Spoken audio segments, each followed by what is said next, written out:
friends were about to baptize 9 adorable little ones, ages 6 weeks to 4 years old. And I've been crying all morning. Does anybody other than me cry when you see a baby get baptized?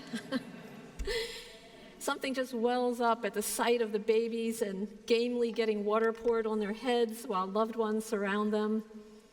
Not to mention that baptism is also, of course, an ancient rite of Christian initiation woven through with over 2,000 years of reflection, history, metaphor, meaning, and symbolism. Baptism also points us to something more universal and something deep and primal for all human beings. And it's the marking of, the blessing of a soul embarking on the odyssey of a journey through human life. And in particular, the stunning opportunity that a human life offers to experience the higher truth of things, of who we are and what we're a part of. To not only experience that truth, but to be strengthened and guided by it, to engage with it, to feel the joy and freedom and homecoming of it. In our psalm today, we heard, "The earth is God's and all that's in it, and all who live here, for God created the earth on the seas and the rivers." In other words, this is a place which divine love has fashioned, founded on the flow of something marvelous and life-giving, the waters. The psalm continued asking, who can ascend the hill of the Lord and stand in God's holy place? That is, who will experience the higher truth of things, the precious gifts of the truth? The psalm answers, those who lift up their souls to the truth, those who seek it. The seeking is our choice, our opportunity. The psalm concludes by saying, lift up your heads, O gates, lift them high, O everlasting doors. Lift up and open your minds, open your perceptions, open your heart. This task of living into the truth is not easy, but it's the most important thing we need. Even today, as we gather to celebrate here, all of us are dealing with the challenges of our individual lives, as well as the broader issues like the approaching election.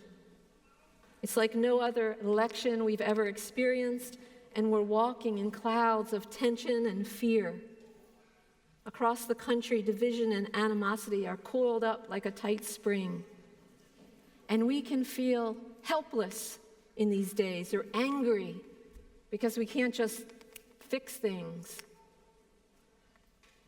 But what we can do, the most important thing we can do, and the most powerful thing we can do for ourselves and for our babies and for the world, is to commit to becoming grounded in the truth, in the higher truth of who and what we are, to do what we need to feel the presence of God's grace that strengthens and guides us and transforms us.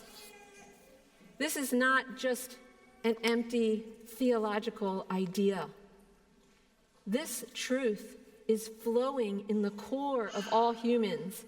It's a vibrancy that animates us and that we can feel and experience for ourselves if we choose. It's simple, but not easy. And baptism celebrates this very undertaking. It names both a way there and all the help and encouragement that's available to us in this undertaking. We celebrate baptism today on All Saints' Day to remind us that we are supported by the grace of all souls who do this task, past and present. Every soul who touches the truth and radiates it in the world has a powerful effect. And we cannot do this task alone. So we also stand by these babies in love and solidarity, knowing the bittersweet truth that they too will face pain and challenges that we can't even imagine. And they too will need strength and support from the center of things. So we pledge our support to them. And we also renew our baptismal promises to practice the ways of life that lift our souls to the truth, to turn towards God, to turn towards the truth, however we can, through love, through serving justice, through humbly coming to this table to nourish our souls. We do this also through prayer, in silence, in communion, in attentive listening, in all honesty, in nature, in kindness, in being accountable for how we live.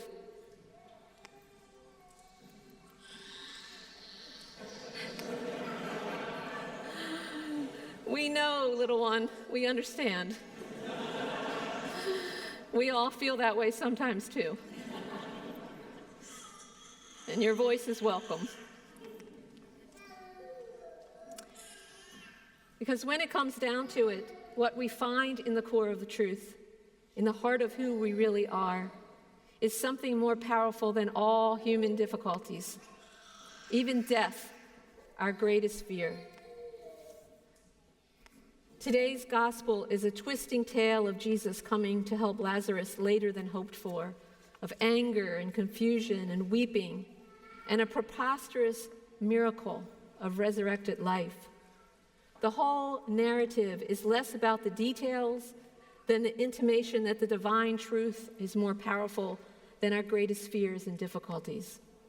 The highest truth renders the wooden structures of our fear into sawdust, which can blow away unnoticed in the breath of the truth. We may all live in a certain sort of death like Lazarus, asleep to the reality we're living in. We think we're awake, but we need to wake up. We're called from our tombs of unawareness by the voice of Christ. Come out, Lazarus. Come out of your sleep to ascend the hill of the Lord, the holy and liberating truth of who you are. The rite of baptism has been developed over the ages to represent to our senses what our senses cannot perceive. And this is very true in the case of water. Clear and tasteless, water flows in the shape of whatever it's in. It's so plain, water is so plain that it's easy to overlook. And yet, there is no life without it. The truth is like this, and grace is like this. So easily overlooked, in our busy, important thoughts, we miss it.